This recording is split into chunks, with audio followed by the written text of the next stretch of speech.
स्वागत आहे तुम्हा सगळ्यांचा आपल्या आर पी मराठी स्टोरीज या चॅनलमध्ये. चला सुरुवात करूया आपल्या आजच्या नवीन कथेला. एका देखण्या आणि नीटनेटकेपणाने परिधान केलेल्या डिनर सूटमध्ये तो उंच, धिप्पाड आणि रुबाबदार पुरुष आपल्या प्रशस्त, आलिशान ऑफिसच्या काचेच्या मोठ्या खिडकीसमोर उभा होता. बाहेर अंधारात पसरलेल्या रस्त्यावरून सतत धावणाऱ्या गाड्यांचे दिवे आणि शहरातली लखलखती रोषणाई तो एकटक पाहत होता. मात्र त्याच्या मनाच्या खोल कप्प्यात वर्षानुवर्षे साठलेल्या काळोख्या आठवणींशी तो सतत झुंजत होता. वेदनांनी पोखरलेला तो माणूस बाहेरून शांत दिसत असला तरी आतून मात्र एका भयंकर वादळाचा सामना करत होता. तेवढ्यात खोलीत डेस्कवर ठेवलेल्या मोबाईलच्या रिंगटोनचा मोठा आवाज घुमला. फोन सतत वाजत असूनही तो आपल्या जागेवरून अजिबात हलला नाही ना त्याने मागे वळून पाहिले. कदाचित आपल्या मनात दाटलेल्या खोल एकटेपणात आणि वेदनेत त्याला आणखी कोणालाही सहभागी करून घ्यायचे नव्हते. पण फोन करणारी व्यक्तीही काही हार मानणारी नव्हती. तब्बल 15 मिनिटे सतत फोन करूनही समोरच्याने प्रयत्न थांबवले नाहीत. अखेर त्याचा संयम सुटला. रागाच्या भरात त्याने आपली मूठ काचेच्या खिडकीवर जोरात आपटली आणि संतापाने मागे वळला. त्याच्या गूढ खोल डोळ्यांनी टेबलवर पडलेल्या मोबाईलकडे पाहिले. जणू तो फोन नव्हे तर आपल्या विषारी नजरेने एखाद्या व्यक्तीलाच भेदून पाहत होता. सतत वाजणाऱ्या फोनच्या आवाजाने वैतागून त्याने अखेर काही पावले पुढे टाकली आणि स्क्रीनवर चमकणारा नंबर पाहिला. नंबर दिसताच त्याच्या थंड दगडी डोळ्यात नकळत ओलावा तरळला. कारण स्क्रीनवर दिसणारा नंबर दुसऱ्या कुणाचा नसून त्याच्याच राजवर्धन हवेलीचा होता. मनातील सगळे बळ एकवटून त्याने मोठ्या कष्टाने आपला हात पुढे केला. कॉल स्वीकारून त्याने फोन हळूच कानाला लावला. तो आपल्या नेहमीच्या गंभीर आणि थंड आवाजात काही बोलणार इतक्यात त्याच्या कानावर अत्यंत मायेने भरलेला प्रेमळ आवाज पडला. कबीर, माझ्या बाळा. तो आवाज कानावर पडताच त्याचे संपूर्ण अस्तित्व एका क्षणासाठी गोठून गेले. जणू त्याचा श्वासच थांबला होता. कबीर. तोच अशक्त, थरथरता आवाज पुन्हा कानावर पडला आणि तो भानावर आला. आजी. एवढेच शब्द तो आपल्या भरलेल्या गळ्यातून कसंबसं उच्चारू शकला. कुठे आहेस बाळा? बस आता घरी परत ये.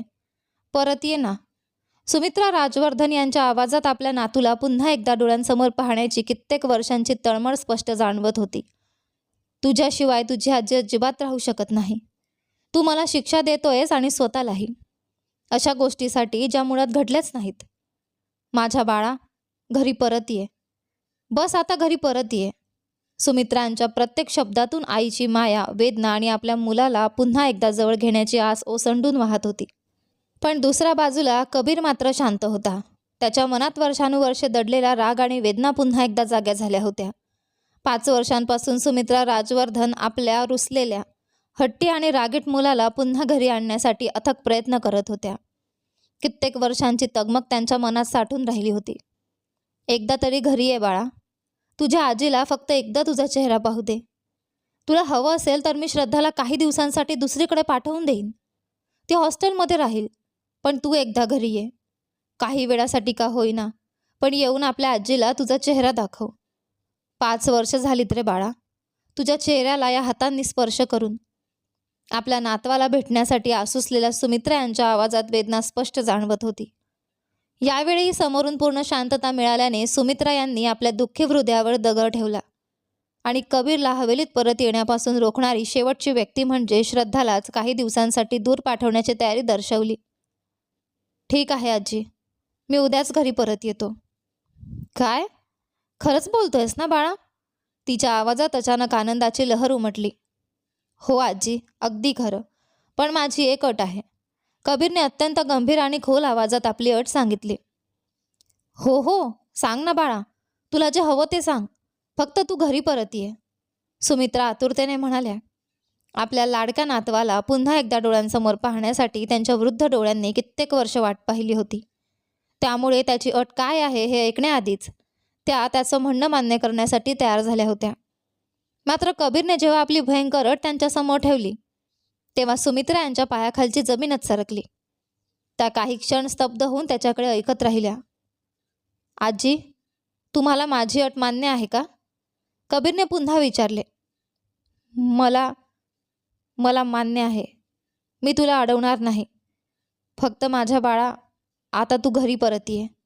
सुमित्रा यांनी डोळे मिटले. आपल्या दुःखावर आणि काळजावर दगड ठेवत त्यांनी कबीरच्या त्या भयंकर अटीला होकार दिला.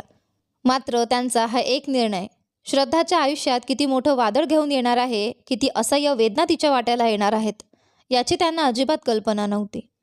आजीचा होकार ऐकताच कबीर राजवर्धनच्या दगडी आणि गर्विष्ठ चेहऱ्यावर एक विचित्र धूर्त हास्य उमटलं. फोन कट झाला.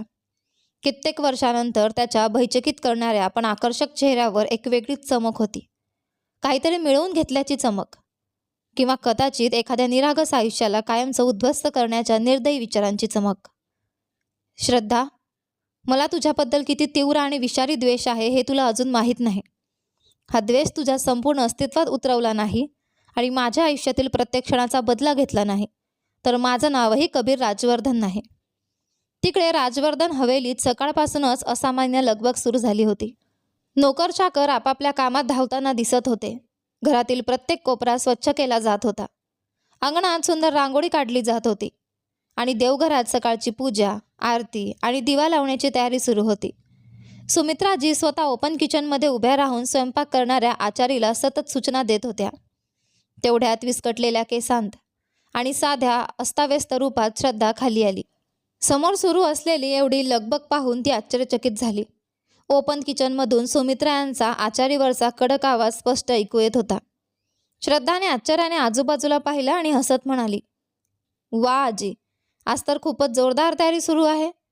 काय झालंय? सगळं इतकं खास का? कुठे आजोबा परत येत आहेत की काय?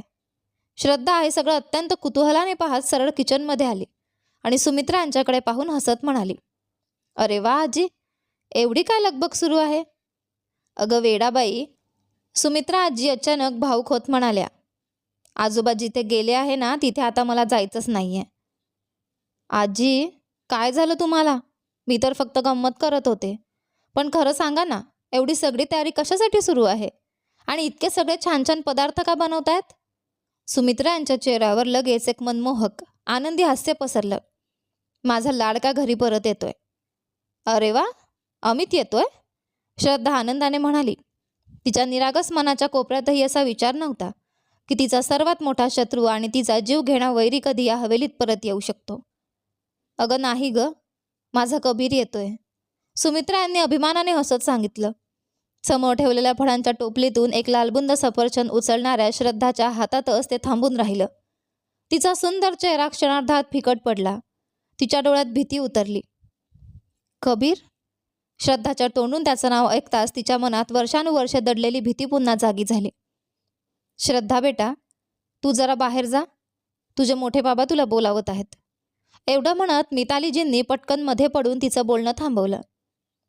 हो, एवढंच म्हणत श्रद्धा एखाद्या घाबरलेल्या हरिणीसारखी घाईघाईने किचनमधून बाहेर निघून गेली. श्रद्धा गेल्यानंतर सुमित्रा यांनी नाराजीने मितालीकडे पाहिलं. तू तिला का पाठवलंस मिताली? आई, तुम्हाला सगळं चांगलंच माहीत आहे ना, मिताली गंभीर आणि दबक्या आवाजात म्हणाल्या. पण मिताली, तो आता बदलला आहे आणि इथे येण्यासाठी त्याने एक अट ठेवली आहे. सुमित्रा यांनी कबीरने ठेवलेली अट सांगताच मिताली यांच्या डोळ्यात धक्का आणि भीती स्पष्ट दिसू लागली. आजी, हे काय बोलताय तुम्ही? तुम्हाला त्याचा श्रद्धाबद्दलचा तीव्र द्वेष चांगलाच माहीत आहे. तो तिचा किती तिरस्कार करतो. त्याने तिच्यावर किती गंभीर आरोप केले होते. अगदी तिला ठार मारण्याच्या धमक्याही दिल्या होत्या. त्याला आता आपल्या चुकीची जाणीव झाली आहे. म्हणूनच तर इतक्या वर्षांनंतर तो परत येतोय आणि म्हणूनच त्याने ती अट ठेवली आहे. तूही आता जुन्या गोष्टी पुन्हा उकरून काढू नकोस. पण आई, मितालीच्या छातीत धडधड वाढली होती. कबीरची अट ऐकून त्यांचा श्वास जणू अडकून पडला होता. सुमित्रा मात्र ठामपणे म्हणाल्या, सुनबाई, स्वतः आणि श्रद्धाला तयार कर. आता मी माझ्या मुलाला पुन्हा स्वतःपासून दूर जाऊ देणार नाही. इतकं ठामपणे सांगून त्या रुबाबदारपणे किचनमधून बाहेर निघून गेल्या. त्यांच्या मागे मिताली काही क्षण सुन्न उभ्या राहिल्या. चक्कर येईल की काय या भीतीने त्यांनी जवळची खुर्ची घट्ट पकडली. सकाळ सरून दुपार झाली होती. सुमित्रा, राजवर्धन आणि घरातील सर्व मंडळी सर्व कामं आटोपून मध्यवर्ती हॉलमध्ये जमले होते. देवघरातील दिवा अजूनही तेवत होता आणि घरात एका मोठ्या शुभप्रसंगाची चाहूल लागली होती. तब्बल 5 वर्षांनंतर त्या शुभ्र हवेलीचा हरवलेला लाडका पुन्हा आपल्या घरी परतत होता. हवेलीच्या प्रशस्त पोर्चमध्ये एक काळी आलिशान गाडी येऊन थांबली. संपूर्ण घर त्याच्या स्वागतासाठी आतुरतेने वाट पाहत होतं. नोकर चाकर आदराने हात जोडून रांगेत उभे होते. काहींच्या हातात आरतीची थाळी होती तर काहींच्या हातात ताज्या फुलांच्या माळा होत्या. सुमित्रा राजवर्धन मात्र प्रचंड बेचैनी आणि तळमळीने हवेलीच्या मुख्य दरवाजाकडे एकटक पाहत होत्या. 5 वर्षांनंतर त्या आपल्या नातवाला पुन्हा पाहणार होत्या आणि त्यांच्या डोळ्यात आनंदाश्रू दाटून आले होते. मिताली घाबरलेल्या अवस्थेत हात सोडत समोरच्या दरवाजाकडे नजर लावून उभ्या होत्या. मधुकर साहेब इतक्या वर्षांनंतर आपल्या एकुलत्या एका मुलाची वाट पाहत आशेने उभे होते. मात्र तिथे एक व्यक्ती नव्हती, ती म्हणजे श्रद्धा.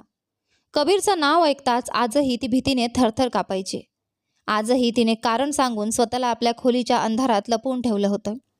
तेवढ्यात हवेलीचा मोठा लाकडी दरवाजा हळूच उघडला. कबीर राजवर्धन अत्यंत शांत, रुबाबदार आणि भारदस्त पावलांनी हवेलीत दाखल झाला. डिनर सूटमध्ये असलेला त्याचा थकलेला पण मजबूत देह आणि त्याच्या प्रत्येक पावलातून जाणवणारा दरारा पाहून तिथे उपस्थित प्रत्येकाची नजर त्याच्यावर खिळली. इतक्या वर्षांनंतर त्याचा चेहरा पाहताना असं वाटत होतं जणू त्याचं हृदय आणि चेहरा दोन्ही दगडाचे झाले होते. कबीर. सुमित्रा राजवर्धन रडतच आतुरतेने त्याच्याकडे धावत गेल्या. त्यांना पाहताच कबीरने अत्यंत आदराने मान झुकवली. त्याच्या चेहऱ्यावर ना हसू होतं ना उघड राग, पण एक खोल वेदना आणि भयंकर शांतता त्याच्या चेहऱ्यावर पसरली होती. सुमित्रा यांनी पुढे होत त्याला घट्ट मिठी मारली.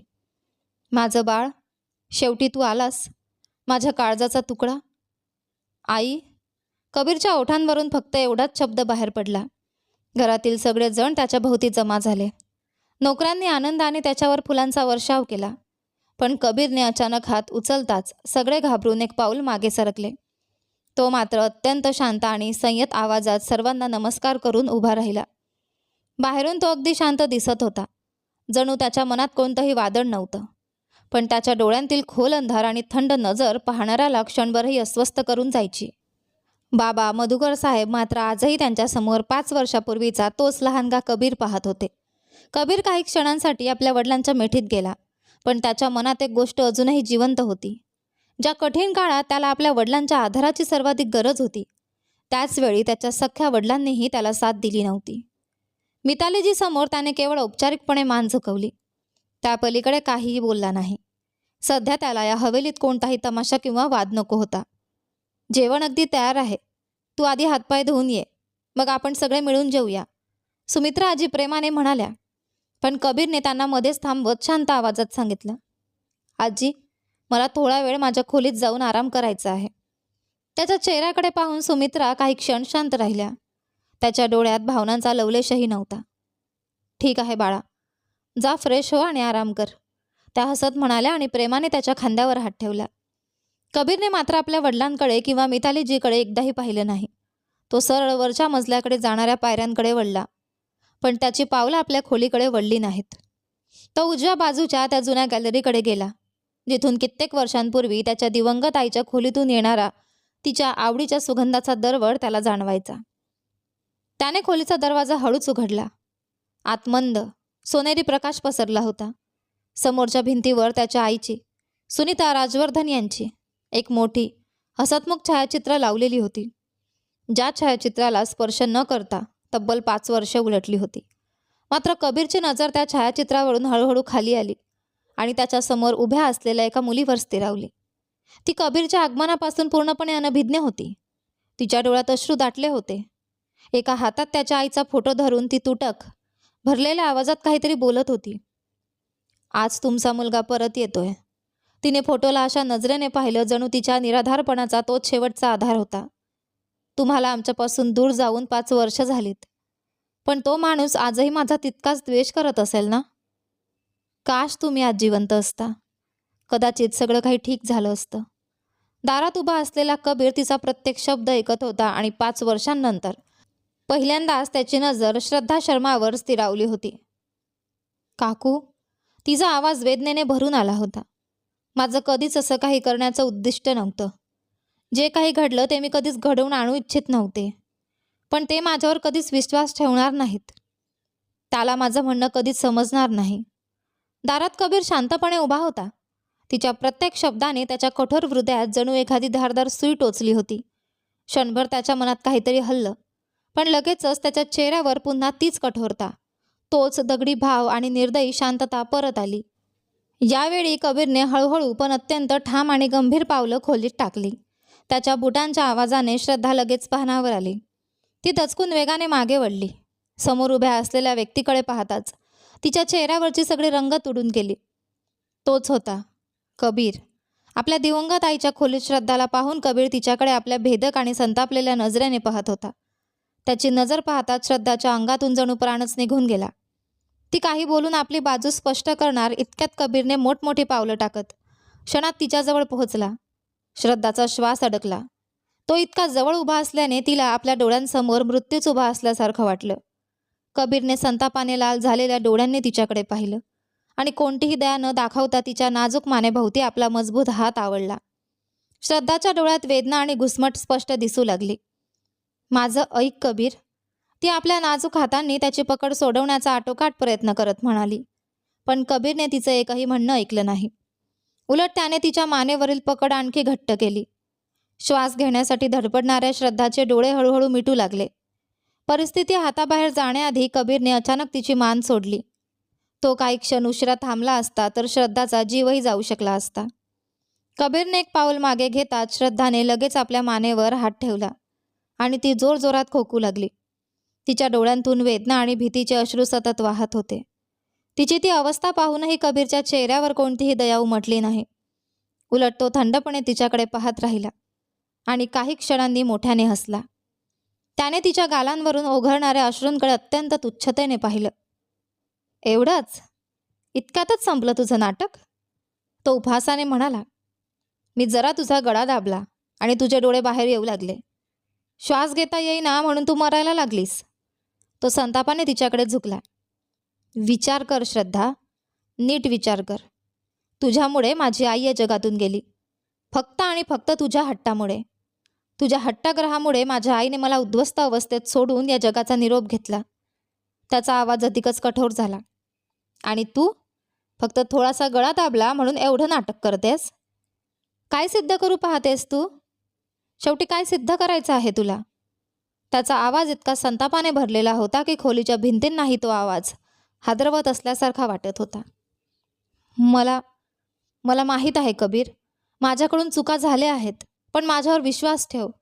श्रद्धा पुन्हा एकदा अनेक वर्षांपूर्वी उच्चारलेल्या त्या निरागस शब्दांचीच पुनरावृत्ती करत हुंदके देत म्हणाली.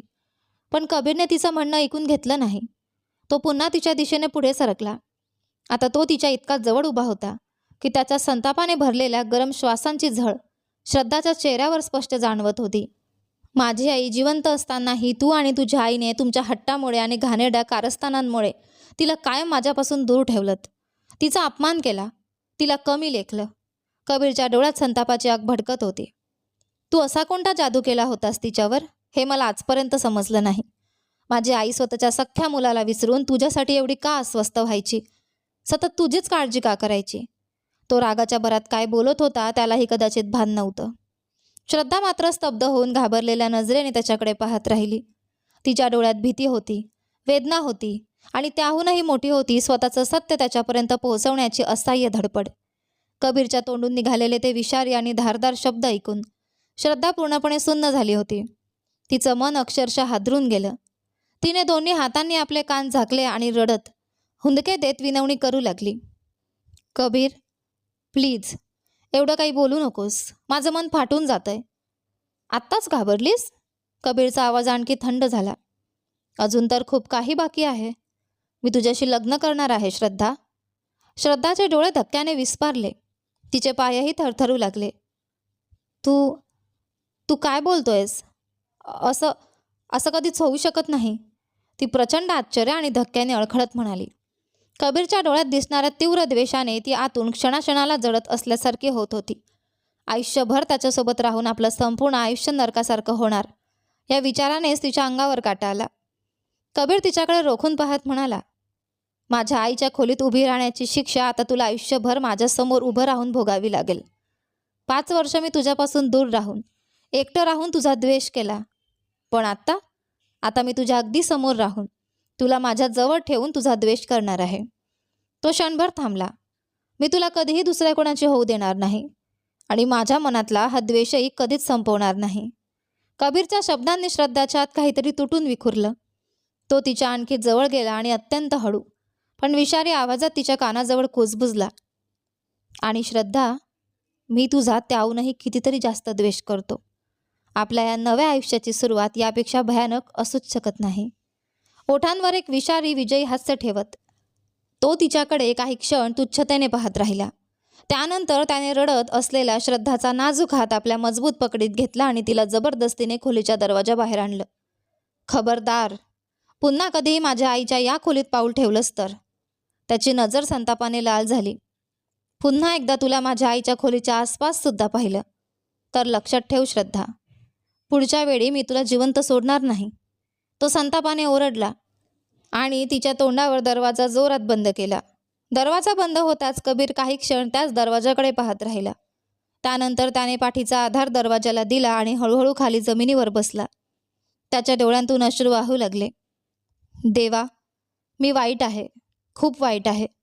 पण मी इतकं सगळं सहन करूनही ती मुलगी कोणत्याही पश्चातापाशिवाय, कोणत्याही अपराधीपणाशिवाय मोकळी फिरते आणि तिची आई आजही या हवेलीत राणीसारखी राहत आहे. त्याचा आवाज हुंदक्यांनी भरून आला.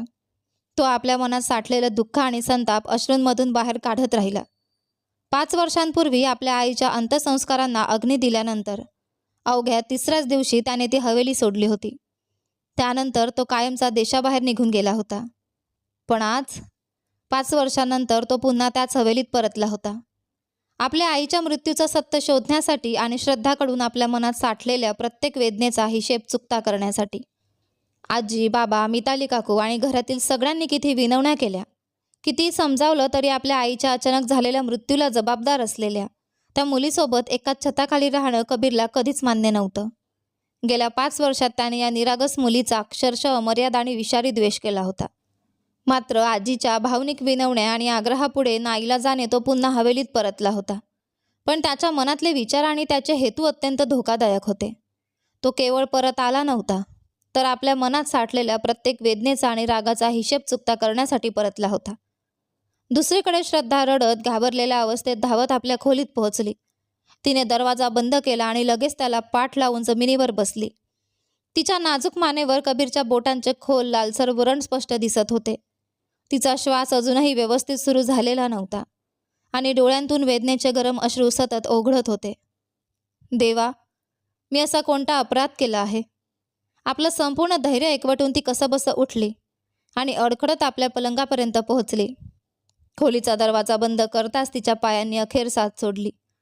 ती बेडच्या कडेला बसली आणि तिचं संपूर्ण शरीर भीतीने व थरथरीने कंप पावत असल्याची जाणीव तिला झाली. पूर्ण 5 वर्ष, तब्बल 5 वर्ष ती या निराधार द्वेषाचं ओझं आपल्या नाजूक खांद्यावर वाहत होती.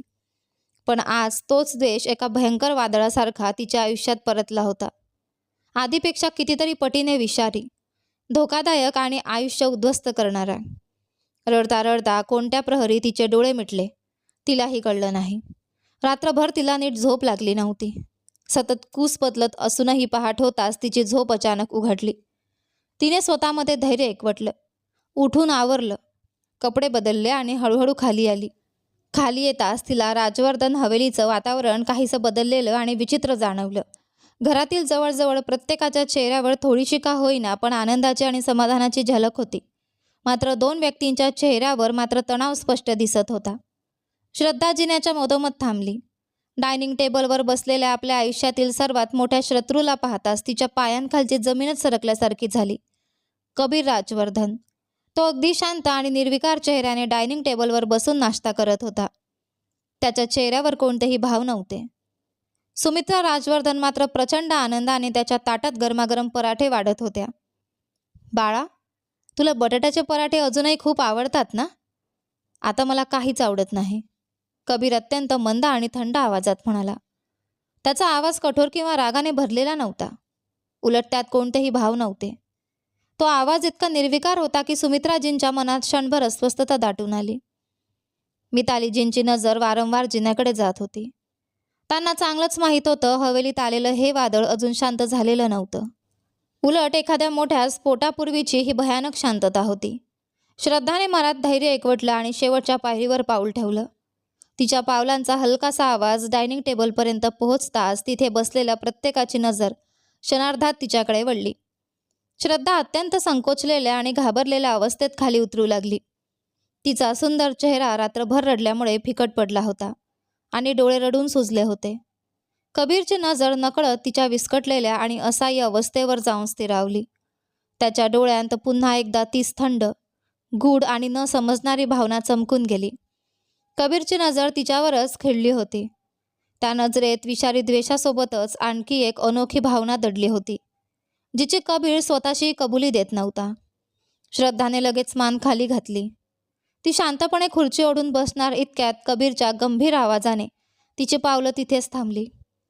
आई, काल मी तुमच्यासमोर जी अट ठेवली होती ती आठवते ना? सुमित्राजींनी क्षणभर त्याच्याकडे पाहिलं. हो बाळा, मग काय विचार केला तुम्ही? मला श्रद्धाशी ताबडतोब लग्न करायचं आहे, कबीरने अत्यंत ठाम आवाजात सांगितलं. त्याचे शब्द ऐकताच संपूर्ण हॉलमध्ये जणू शांतता पसरली. काही क्षण कुणालाच काय बोलावे सुचेना. मिताली यांच्या चेहऱ्याचा रंग क्षणार्धात उडाला. आपल्या मुलीचा फिकट पडलेला चेहरा पाहून त्यांच्या काळजात धस्स झालं. हे काय बोलताय तुम्ही? त्या थरथरत्या आवाजात म्हणाल्या. कबीर पहिल्यांदाच थेट श्रद्धाकडे वळला. मी अगदी तेच म्हणतोय जे मला आजपासून 5 वर्षापूर्वीच करायला हवं होतं. कबीरचे शब्द ऐकताच श्रद्धाच्या डोळ्यांतून अश्रू ओघळू लागले. हा अन्याय आहे, ती वेदनेने तडफडत म्हणाली. अन्याय? कबीरने अत्यंत उपरोधिक स्वरात विचारलं. अन्याय तर त्या दिवशी झाला होता श्रद्धा, ज्या दिवशी माझी आई माझ्यापासून जबरदस्तीने हिरावून घेतली गेली. बस कबीर. पहिल्यांदाच मधुकर साहेबांनी अत्यंत कठोर आणि अधिकारपूर्ण आवाजात हस्तक्षेप केला. आता खूप झालं. तुम्हाला सत्य जाणून घ्यायचं असेल तर ते ऐकण्याचं धैर्यही ठेव. कुठलं सत्य बाबा? कबीरने त्यांच्याकडे रोखून पाहिलं. तुम्ही तर या सगळ्यांसोबतच होता. बस आता पुरे झालं. मधुकर साहेब काही बोलणार इतक्यात सुमित्रा आजी मध्ये पडल्या. तुम्ही सगळे आपापसात का भांडताय? हा वाद इथेच संपवा. कबीरने जे ठरवलं आहे तेच होईल. श्रद्धाचं लग्न कबीरसोबतच होईल. आता शांतपणे सगळ्यांनी जेवण करा. सुमित्रा आजींनी मिताली आणि श्रद्धाच्या दुःखी नजरा टाळत आपला निर्णय स्पष्टपणे सांगितला. श्रद्धा मात्र त्या क्षणी आतून पूर्णपणे कोसळली होती. तिच्या आयुष्याचा निर्णय तिच्या सर्वात मोठ्या शत्रूच्या हातात सोपवूनही तिला इतक्या सहजपणे जेवायला सांगितलं जात होतं. तिने टेबलाभोवती बसलेल्या प्रत्येकाकडे एक शेवटची वेदनादायक नजर टाकली. ताट तसंच सोडून दिलं आणि डोळ्यांतून वाहणारे अश्रू थांबवण्याचा प्रयत्न करत ती वेगाने आपल्या खोलीकडे धावली.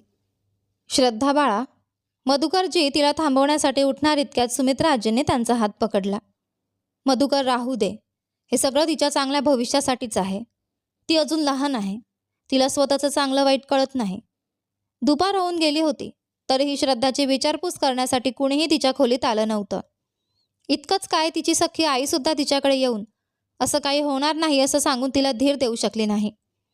रडून रडून श्रद्धाचे डोळे सुजले होते. तेवढ्यात अचानक खाली हॉलमधून मोठा गोंधळ आणि आवाज ऐकू येऊ लागला. कळत नव्हतं का? पण तो सगळा गोंधळ श्रद्धाला आपल्या भयानक स्वप्नाची आणि येणाऱ्या संकटाची चाहूल वाटत होती. तिने घाईघाईने घाबरलेल्या अवस्थेत खोलीबाहेर पडली. जिन्यापर्यंत पोहोचताच खाली दिसलेलं दृश्य पाहून तिची पावलं जागच्या जागी थांबली. समोरच तिचा जानी दुश्मन कबीर एका पंडितजींना आदराने बसवत होता. त्यांच्या आसपास हवेलीतील काही मंडळीही उपस्थित होती. जवळच लग्नाच्या विधीची तयारी सुरू असल्याचं स्पष्ट दिसत होतं. परिस्थिती समजून घेऊन पुन्हा आपल्या खोलीकडे वळून जाण्याआधीच कबीरची तीक्ष्ण नजर तिच्यावर पडली. तो उपरोधिक हसत म्हणाला, वा, मला वाटलं होतं तुला खाली आणायला बराच वेळ लागेल. पण बघा ना आजी, माझी होणारी बायको तर स्वतःच खाली येण्यासाठी किती आतुर झाली आहे. त्याच्या त्या निर्दयी आणि उपरोधिक हास्याने श्रद्धाच्या अंगावर काटा आला. काय बकवास आहे ही? ती जिन्यावर उभी राहून मोठ्याने ओरडली. श्रद्धा, शांतपणे खाली ये. नाही, अजिबात नाही. ती मागे सरकण्याचा प्रयत्न करू लागली. मधुकर बाबा, हे सगळं थांबवा. ती आपलं वाक्य पूर्ण करणार इतक्यात कबीरने कोणाचाही विचार न करता मितालीकडे पिस्तॉल रोखलं. हॉलमध्ये एकच खळबळ उडाली. आई! श्रद्धा भीतीने किंचाळत आपल्या आईकडे धाव घेणार होती, पण पंडितजींसोबत आलेल्या 2 धिप्पाड माणसांनी तिचा मार्ग अडवला. श्रद्धाचे नाजूक हात भीतीने थरथरत होते. तिचा श्वास जखमी पक्षासारखा वेगाने चालला होता. मितालीजींच्या ओठांवरही थरथर होती. त्यांनी हात जोडत कापऱ्या आवाजात विनवणी केली. देवासाठी, देवासाठी ती पिस्तूल खाली करा. असा तो निर्दयी माणूस तिच्या आईच्या अवस्थेकडे पूर्णपणे दुर्लक्ष करून आपल्या सुखद आणि विषारी नजरेने फक्त श्रद्धाकडे रोखून पाहत होता. तू माझ्याशी लग्न करणार आहेस की नाही? त्याने थंड, कठोर आणि निर्विकार आवाजात विचारले. त्याच्या आवाजातील धार इतकी भयंकर आणि गंभीर होती की त्यातून त्याचा प्रचंड राग आणि पक्का निर्धार स्पष्ट जाणवत होता. आपल्या आयुष्यातील प्रत्येक बंधनं तुटताना पाहून श्रद्धाने ठामपणे नकारार्थी मान हलवली. तिच्या डोळ्यांतून नकळत अश्रूंचा महापूर वाहू लागला. मी मी तुझ्याशी कधीच लग्न करणार नाही. तू माझा शत्रू आहेस. माझ्या कुटुंबाचा मारेकरी आणि शत्रू आहेस. तिचे शब्द ऐकताच कबीर आणखी एक पाऊल तिच्या जवळ आला. त्याच्या हातातील बंदुकीची नळी अजूनही मितालीजींच्या कपाळावर घट्ट रोखलेली होती. श्रद्धाच्या पायांतील बळच निघून गेले. आता आपल्याला उभे राहण्याची सुद्धा ताकद उरलेली नाही. आपण क्षणात जमिनीवर कोसळू असे तिला वाटू लागले. हे सगळं भयंकर दृश्य पाहून कबीरने केलेल्या एका इशाऱ्यावर गुरुजींनी थरथरत्या आवाजात विवाहविधी सुरू केला. श्रद्धाने आईच्या चेहऱ्याकडे पाहिले. भीतीने गारटलेली, पूर्णपणे हतबल झालेली मिताली तिच्याकडे असहाय्य नजरेने पाहत होत्या. आपल्या आईचा जीव वाचवण्यासाठी श्रद्धासमोर आता फक्त एकच कडू आणि विषारी मार्ग उरला होता. तिच्या आजीनेही डोळ्यांनीच तिला होकार देण्याची विनंती केली होती आणि घरातील मोठ्यांच्या डोळ्यातही तिच्यासाठी असहाय्य विनवणी होती. श्रद्धाने डोळे घट्ट मिटून घेतले. एका क्षणासाठी तिचे हृदय जणू थांबून गेले. जणू तिच्या आत काहीतरी कायमचे मरून गेले होते. हे तिला आयुष्याच्या शेवटच्या श्वासापर्यंत कधीच करायचं नव्हतं. पण परिस्थितीच्या निर्दयीपणापुढे तिला हा कडू घोट गिळावाच लागला. आईच्या डोक्यावर रोखलेली बंदूक पाहून श्रद्धाने आपल्या कट्टर शत्रूला पती म्हणून स्वीकारले. त्यानंतर कबीरने तिच्या गळ्यात मंगळसूत्र बांधले आणि तिच्या कपाळावर कुंकू भरले. हिंदू विवाहाचे विधी पूर्ण होताच त्याने कोणतीही माया न दाखवता तिचा नाजूक हात आपल्या मजबूत पकडीत धरला आणि तिला अक्षरशः ओढत आपल्या खोलीच्या दिशेने नेऊ लागला. श्रद्धाच्या वेदनादायक आक्रोशाने संपूर्ण घर दणाणून गेले. मला तिथे जायचं नाही. तुझ्या खोलीत मला घेऊन जाऊ नकोस. देवासाठी मला सोड. आई, मला वाचव. मला याच्यासोबत जायचं नाही. मधुकर बाबा, तुम्ही तरी काहीतरी बोला. देवासाठी मला याच्यासोबत जाऊ देऊ नका. ती सतत रडत ओरडत होती. आपल्या नाजूक हाताला त्याच्या पकडीतून सोडवण्याचा ती आटोकाट प्रयत्न करत होती. आपल्या जन्माच्या शत्रूपासून स्वतःची सुटका करून घेण्याची तिची प्रत्येक धडपड निष्फळ ठरत होती. पण घरातील सगळेजण मूक प्रेक्षक बनून तिच्यावर होणारा हा अन्याय आणि अत्याचार पाहत होते. आजी, तुम्ही तरी काही बोला. मला याच्यासोबत जायचं नाही. ती सतत रडत आशेची शेवटची किरण शोधत आपल्या आजीकडे पाहत होती. श्रद्धाची ही अवस्था पाहून कबीरची आजीही शांत आणि हतबल उभी होती. तिच्या आक्रोशाची आणि किंकाळ्यांची जराही पर्वा न करता कबीरने तिची मनगटावरची पकड आणखी घट्ट केली आणि तिला पायऱ्यांवरून ओढत आपल्या खोलीपर्यंत आणले. त्याने जोरदार लाथ मारून खोलीचा मोठा लाकडी दरवाजा उघडला आणि श्रद्धाला आत आणून पलंगावर ढकलून दिले. तुम्ही माझ्यासोबत असं करू शकत नाही. मला सोडा. मला जाऊ द्या. पलंगावर पडताच भीतीने थरथरत ती पुन्हा उठली आणि ओरडली. गप्प. अगदी शांत. कबीर गरजला. आता तुझा एकही आवाज या खोलीच्या बाहेर जाता कामा नये. एक क्षणही न दडवता तो तिच्या अगदी जवळ गेला. का गप्प राहू?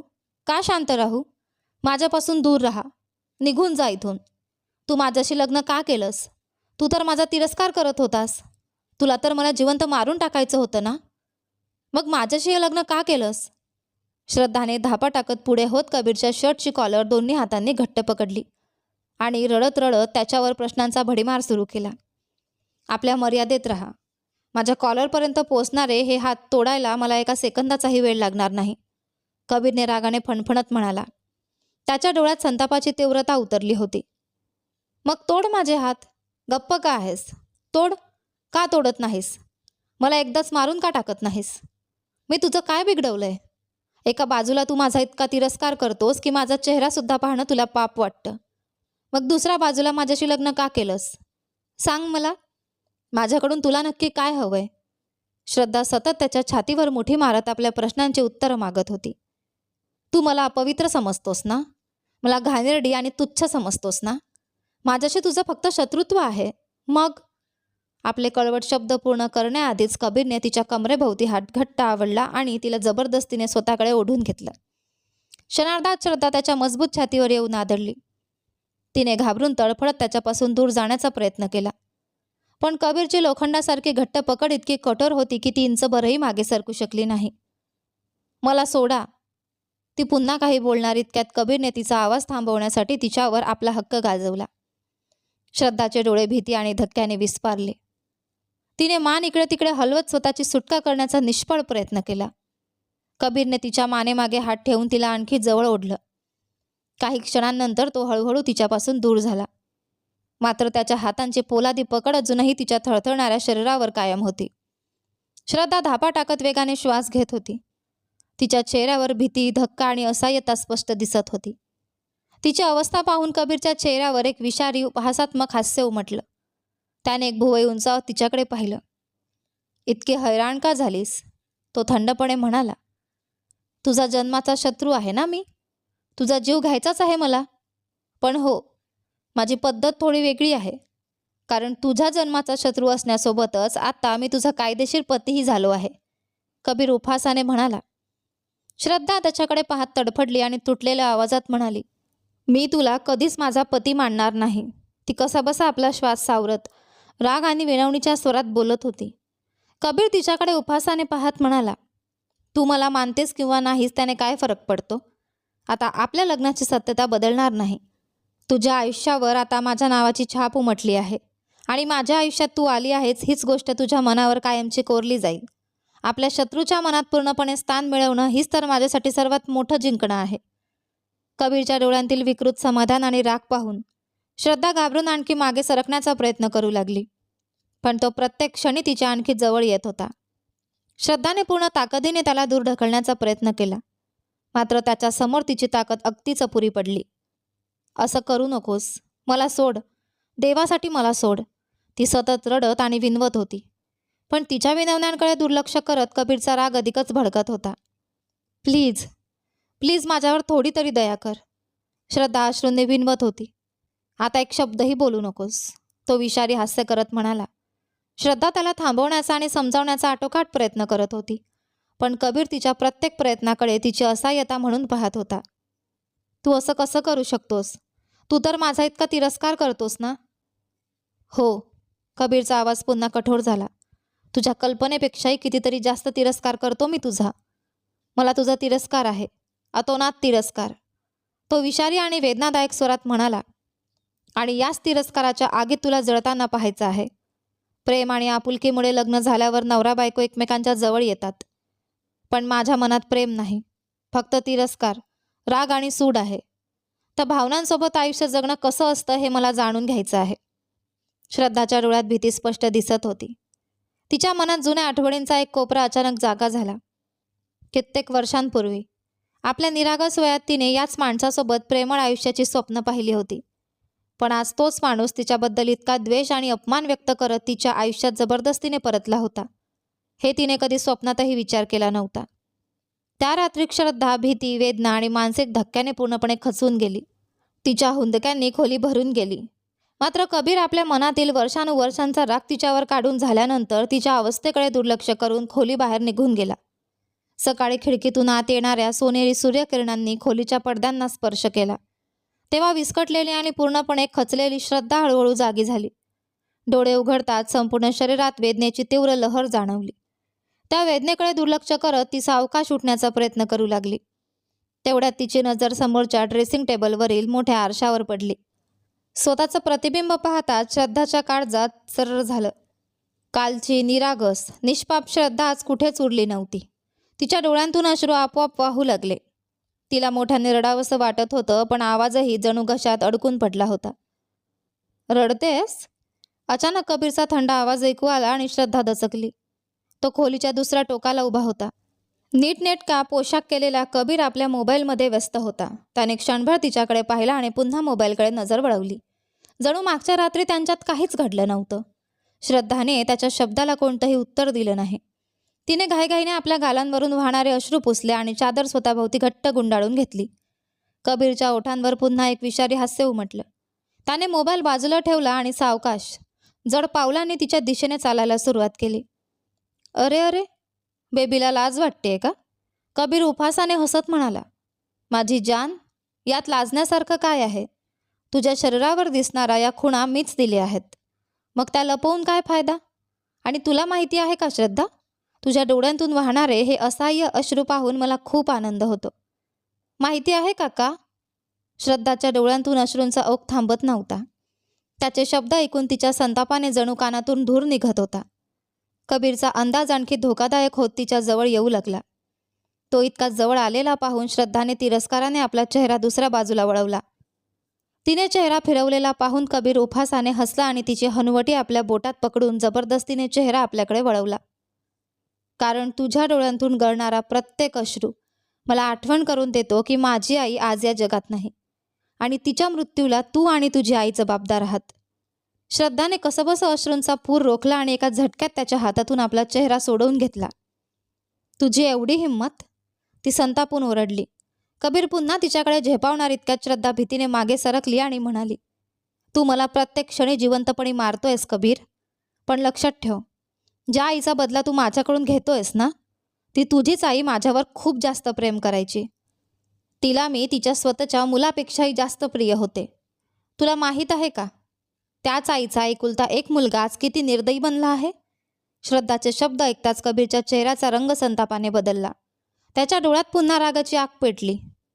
तुझं हे बकवास बोलणं बंद कर. माझ्या आईला चांगलंच माहीत आहे की मी तिच्या अकाली मृत्यूचा बदला घेतोय. तू कपटी आहेस, अत्यंत नीच आहेस.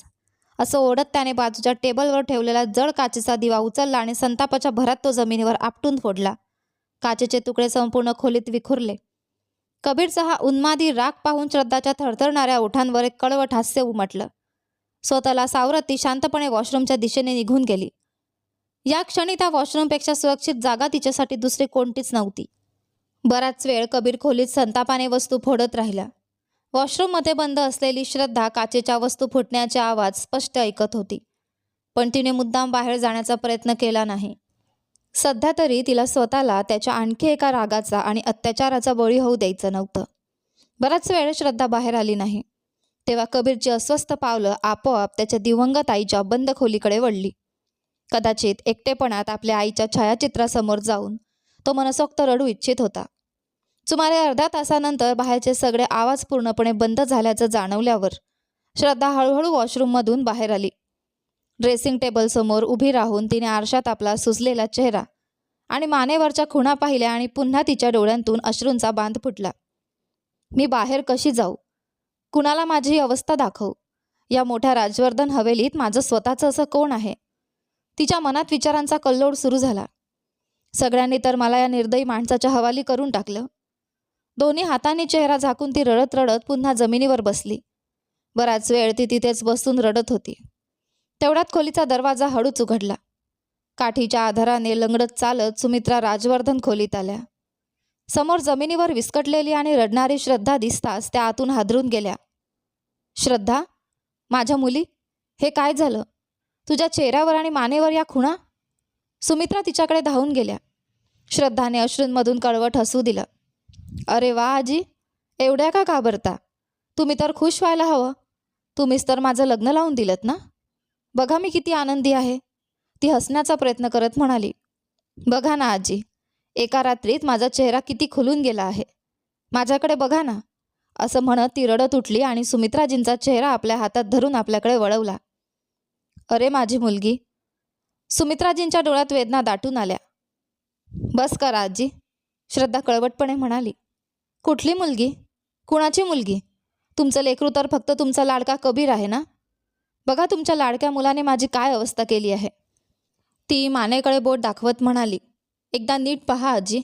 तुम्हाला फक्त माझ्या चेहऱ्यावर आणि मानेवरच्या या खुणा दिसत आहेत, पण त्याने माझ्या मनावर आणि आत्म्यावर उमटवलेल्या जखमा तुम्ही कधीच पाहू शकणार नाही. आजी तुम्ही खूप वाईट आहात, खूप वाईट. तिचा आवाज हुंदक्यांनी भरून आला. तुम्हाला माहीत आहे ना, तो मला अशा गुन्ह्याची शिक्षा देतोय जो मी कधी केलाच नाही. माझा एवढाच गुन्हा होता ना की मी घाईघाईने काकूंना घेऊन गेले होते. पण त्यात माझी काय चूक होती? मी जाणून बुजून काकूंना गाडीसमोर पाठवलं नव्हतं ना.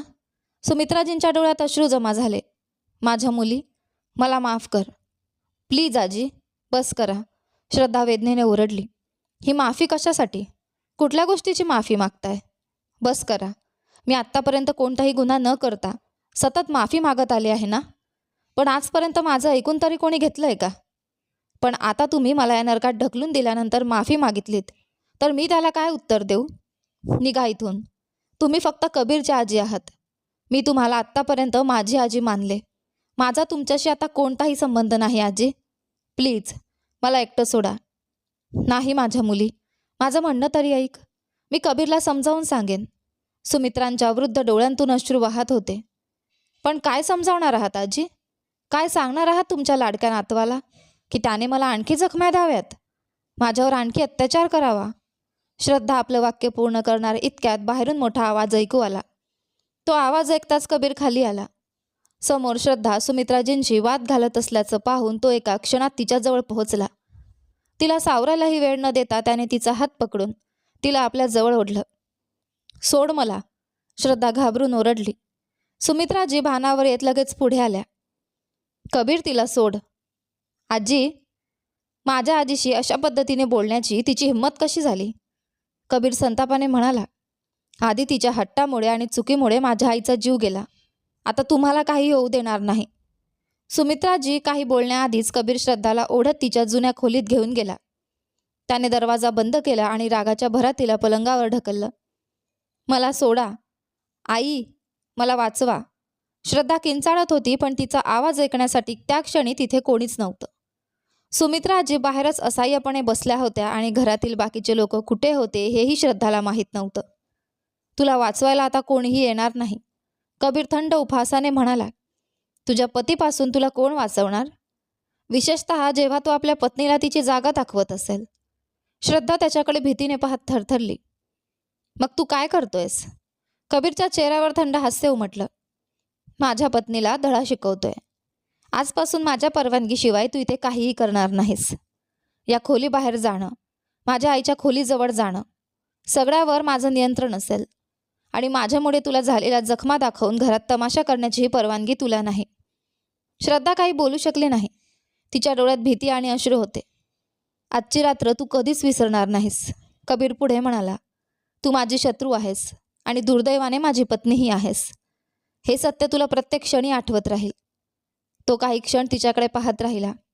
मग त्याचा आवाज किंचित बदलला. आपलं लग्न योग्य वेळी प्रेमाने झालं असतं तर कदाचित तुझ्या या सौंदर्याची मी प्रेमाने प्रशंसा केली असती. तुला माझ्या आयुष्यात राणीप्रमाणे जपलं असतं. पण आता काय करू? माझ्या मनात तुझ्याबद्दल फक्त एकच गोष्ट आहे, माझी आई. त्याच्या मनातला राग पुन्हा उफाडून आला. जेव्हा जेव्हा तुझा चेहरा पाहतो तेव्हा त्याच सौंदर्यामागे मला माझ्या आईचा मृत्यू दिसतो. म्हणून तुला पाहून प्रेम करण्याऐवजी माझ्या मनात तुला शिक्षा करण्याची इच्छा निर्माण होते. कबीरचा राग किती टोकाला पोहोचला आहे याची त्याला स्वतःलाही जाणीव नव्हती. श्रद्धाची अवस्था मात्र दिवसेंदिवस अधिकच बिकट होत चालली होती.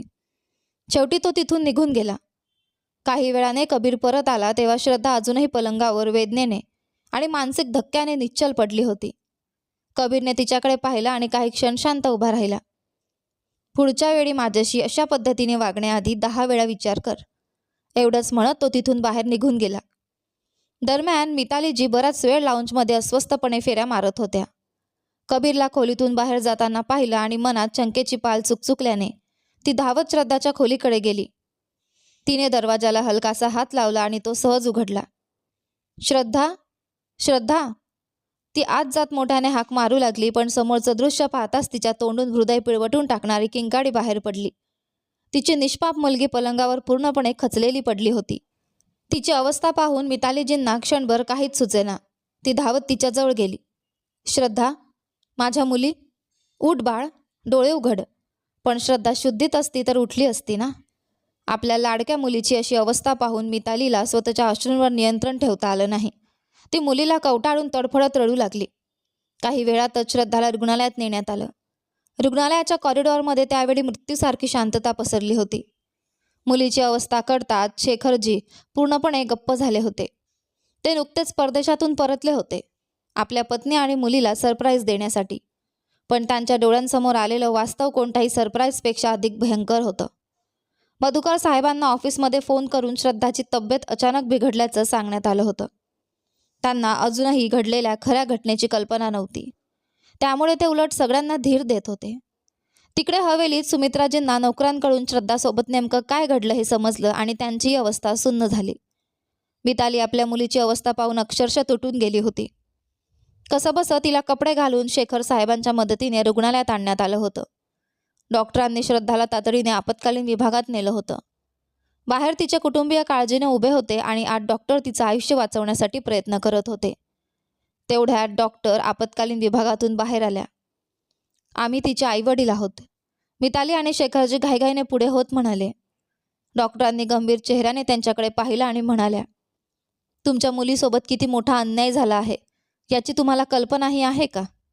डॉक्टरांचे शब्द ऐकताच मधुकर साहेबांचेही कान टवकारले. मिताली तर ते ऐकताच सुन्न झाली. तिने तोंडावर पदर ठेवला आणि हंबरडा फोडत रडू लागली. मला एक गोष्ट समजत नाही. तुम्ही एवढे शिकलेले लोक असूनही जर आपल्या मुलांवर असा अन्याय होऊ देत असाल तर मग इतरांकडून काय अपेक्षा ठेवायची? डॉक्टर शेखरजींकडे पाहत म्हणाल्या, तुमची मुलगी खूप गंभीर अवस्थेत इथे आली होती. मोठ्या प्रयत्नांनी आम्ही तिचा जीव वाचवला आहे, पण अजूनही तिला शुद्ध आलेली नाही. क्षणभर थांबून डॉक्टर पुढे म्हणाल्या, कदाचित तिच्या मनावर झालेला आघात इतका मोठा आहे की तिला पुन्हा शुद्धीवर यायचीच इच्छा नाही. तिने स्वतःला त्या अंधारात ढकलून दिलं आहे. म्हणजे काय? श्रद्धा तर घरी होती ना? शेखरजी अस्वस्थ होऊन पुढे आले. शेखरजींनी डोळ्यात दाटलेल्या अश्रूंना सावरत डॉक्टरांकडे पाहिलं आणि मधुकरजींना म्हणाले, माझ्या मुलाला या अवस्थेत तुमच्या मुलाने पोहोचवलं आहे. तुम्ही त्याला विचारा, तो ज्या आईच्या मृत्यूचा बदला या निष्पाप मुलीकडून घेतोय त्या घटनेत तिची काय चूक होती? मधुकर साहेब स्तब्ध झाले. शेखरजींचा आवाज आता वेदनेने भरून आला होता. तुमच्या मुलाची आई स्वतः गाडीतून खाली उतरली होती एका मुलाचा जीव वाचवण्यासाठी.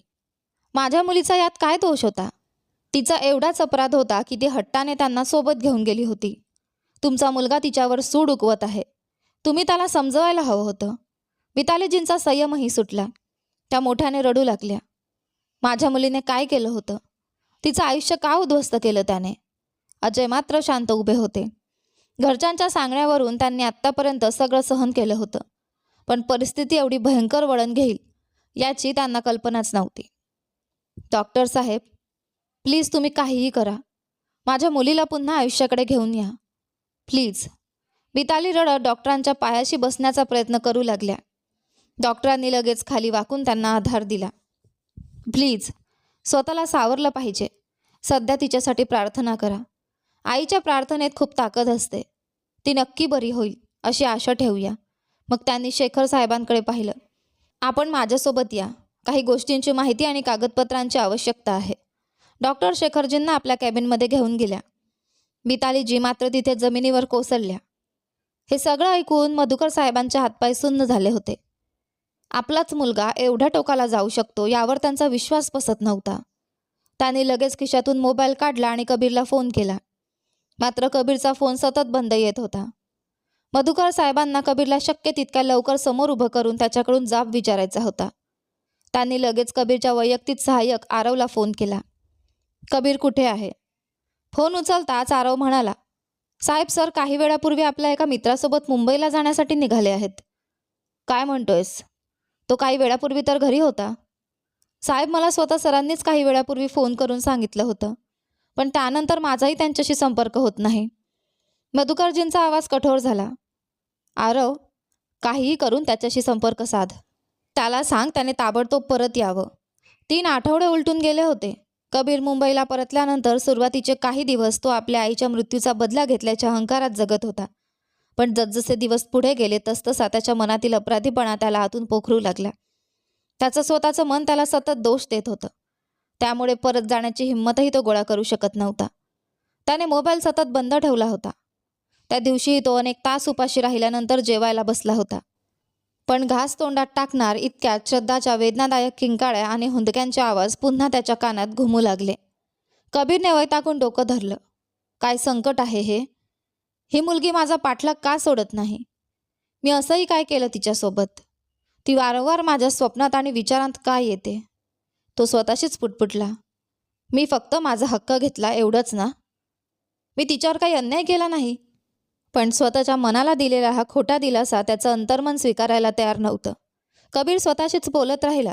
आपल्या अपराधी मनाला शांत करण्याचा तो निष्फळ प्रयत्न करत होता. साहिल घाबरलेल्या अवस्थेत खोलीत धावत आला.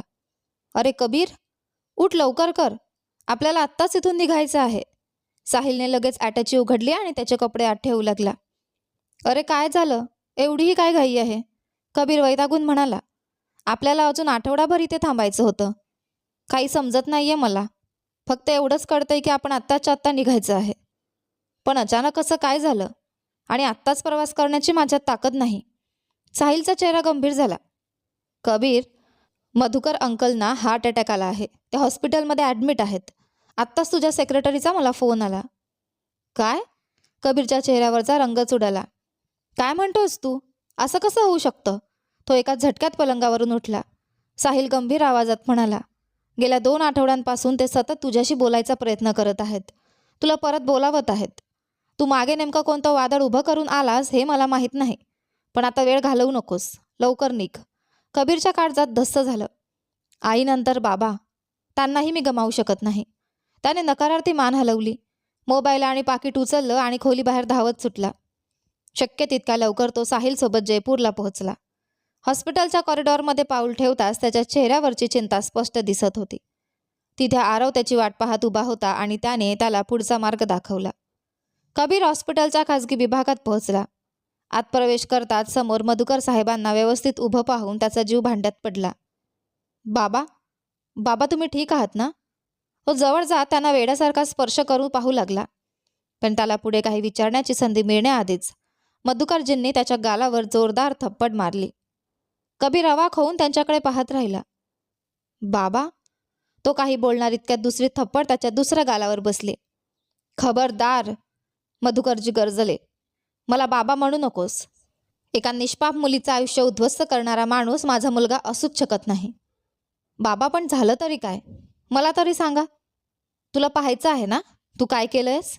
मधुकरजींनी त्याचा हात घट्ट पकडला. चल माझ्यासोबत. ते कबीरला घेऊन शेजारच्या खासगी वॉर्डमध्ये गेले. खोलीत प्रवेश करताच मधुकरजींनी पलंगावर निश्चल पडलेल्या श्रद्धाच्या चेहऱ्यावरची चादर बाजूला केली. कबीरच्या पाय जागेवरच थांबले. ही आहे तुझी पत्नी. मधुकरजींचा आवाज वेदना आणि संतापाने भरला होता. लग्नाच्या नावाखाली तू तिची अशी अवस्था केलीस की ती आज शुद्धीवर येण्याची इच्छाही गमावून बसली आहे. कबीर काहीच बोलू शकला नाही. गेल्या 3 आठवड्यांपासून ती अशीच निश्चल पडली आहे. तिची आई रडता रडता स्वतः आजारी पडली आहे. तिच्या वडिलांचं या 3 आठवड्यात जणू अनेक वर्षांनी वय वाढलं आहे. आणि तुझ्या आजीची अवस्था तर विचारायलाच नको. मधुकरजींनी श्रद्धाकडे बोट दाखवलं. बघ तिची अवस्था. नीट बघ. आता आठवतंय का सगळं? कबीर फक्त तिच्याकडे पाहत राहिला. त्याच्या डोळ्यांसमोर श्रद्धाचा निष्प्राण चेहरा होता. याच भीतीपासून पडून तू जयपूरला आला होतास ना? मधुकर साहेब कळवटपणे म्हणाले. कबीरच्या डोळ्यात धक्का स्पष्ट दिसत होता. श्रद्धाचा फिकट पडलेला चेहरा, निश्चल शरीर आणि तिची अवस्था पाहून त्याच्या मनात एकच प्रश्न घुमत होता.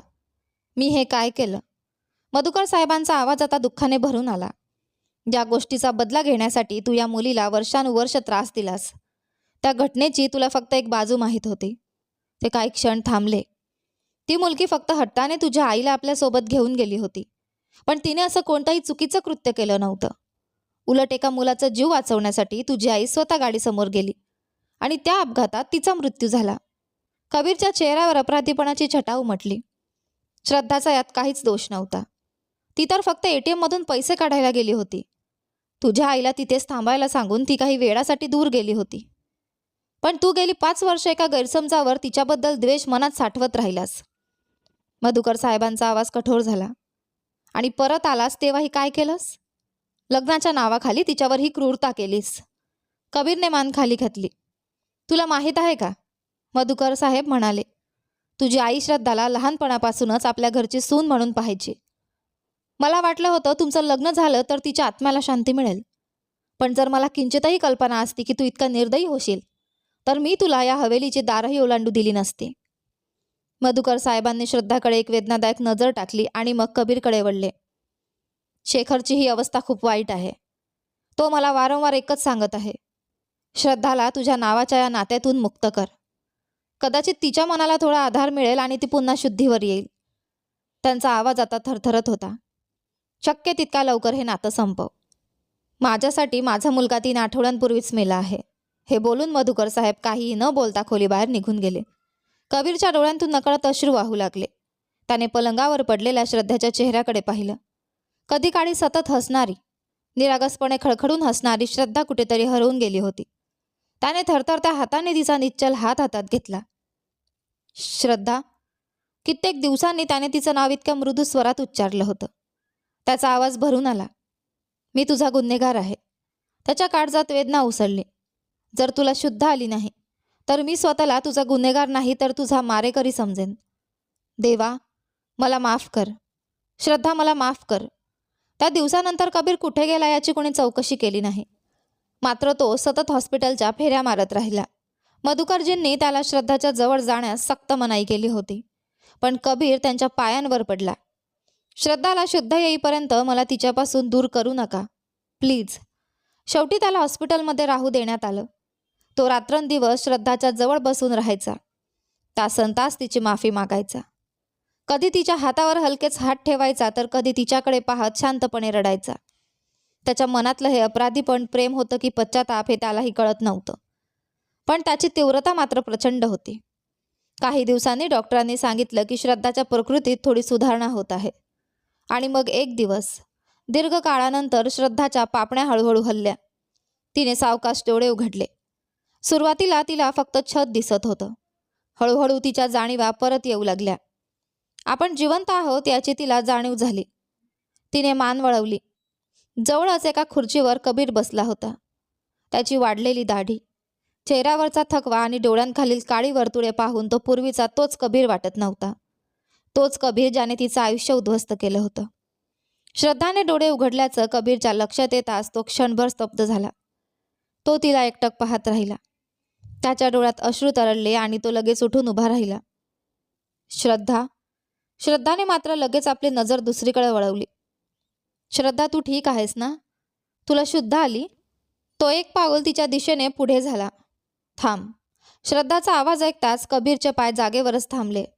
तिच्या आवाजात इतकी थंड आणि विषारी वेदना होती की कबीरच्या छातीत काहीतरी तुटल्यासारखं झालं. तुला वाटतं मी डोळे उघडेन आणि सगळं विसरून जाईन? श्रद्धाच्या डोळ्यांतून गरम अश्रू वाहू लागले. तू माझं शरीर मोडलंस, माझ्या आत्म्याला किंचाळायला भाग पाडलंस आणि आता इथे उभा राहून स्वतःला बदललेला माणूस समजतोयस? कबीर काही बोलण्याआधीच तिच्यासमोर गुडघ्यावर बसला. श्रद्धा, प्लीज, मला तुझा हा पश्चाताप नको आहे. श्रद्धा रडत म्हणाली. मला माझं जुनं आयुष्य हवंय. मला ती शांतता हवी आहे जी तू माझ्याकडून कायमची हिरावून घेतलीस. ती त्याच्याकडे पाहत म्हणाली. आणि अचानक इतका चांगला कसा झालास? कबीरने मान खाली घातली. शेवटी त्याने आपलं डोकं जमिनीवर टेकवलं आणि हुंदके देत रडू लागला. पण त्याच्या अश्रूंचा श्रद्धाच्या मनावर काही परिणाम झाला नाही. ती शांतपणे दुसऱ्या बाजूला वळली. काही दिवसांनी श्रद्धा हवेलीत परतली. पण ती पूर्वीची श्रद्धा राहिली नव्हती. ती स्वतःला आपल्या खोलीत बंद करून ठेवायची. कोणाशी बोलायची नाही. कोणाच्या नजरेला नजर द्यायची नाही. कबीर मात्र तिला पाहण्यासाठी आतून तडफडत होता. पण श्रद्धा त्याला साधं दर्शनही देत नव्हती. कुटुंबातील सगळ्यांच्या आग्रहानंतर ती हळूहळू लॉनमध्ये बसू लागली. कबीर लांबून लपून तिच्याकडे पाहायचा आणि फक्त तिला पाहून स्वतःचं मन शांत करण्याचा प्रयत्न करायचा. एक दिवस सकाळी कबीर डायनिंग टेबलजवळ आला. घरात नेहमीपेक्षा वेगळीच शांतता होती. काय झालं? शेखरजी आणि मितालीजी कुठे आहेत? त्याने अस्वस्थपणे विचारलं. समोरून उत्तर आलं. ते निघून गेले. कुठे गेले? माहीत नाही. कबीरच्या चेहऱ्यावर चिंता उमटली. मग काहीतरी सांगितलं तरी असेल ना? मधुकरजी शांतपणे म्हणाले. फक्त एवढंच कळवलं की ते ईमेलवरून आपल्या तब्येतीची माहिती देत राहतील. त्यांचे फोन नंबरही बंद आहेत. कबीर काहीच समजू शकत नव्हता. मधुकरजींनी शांत आवाजात पुढचं वाक्य उच्चारलं. आणि त्यांनी असंही सांगितलं आहे की हा निर्णय श्रद्धाच्या इच्छेनुसार घेतला आहे. आता पुढे जे काही होईल ते तिच्या इच्छेनुसारच होईल. ते ऐकताच कबीरच्या पायाखालची जमीनच सरकली. तो अविश्वासाने मधुकरजींकडे पाहत राहिला. यानंतर पुढे काय होतं? श्रद्धा कबीरला माफ करू शकेल का? हे पाहूया आपल्या या कथेच्या पुढच्या भागामध्ये. पण तोपर्यंत तुम्हाला आजचा हा पहिला भाग कसा वाटला मला कमेंट करून नक्की सांगा. सोबत व्हिडिओला लाईक करा, हाईप करा, चॅनलवर नवीन असाल तर सबस्क्राईब करा आणि हो, नोटिफिकेशन बेल नक्की दाबा जेणेकरून येणाऱ्या पुढील व्हिडिओची अपडेट तुम्हाला सगळ्यात आधी मिळेल. धन्यवाद.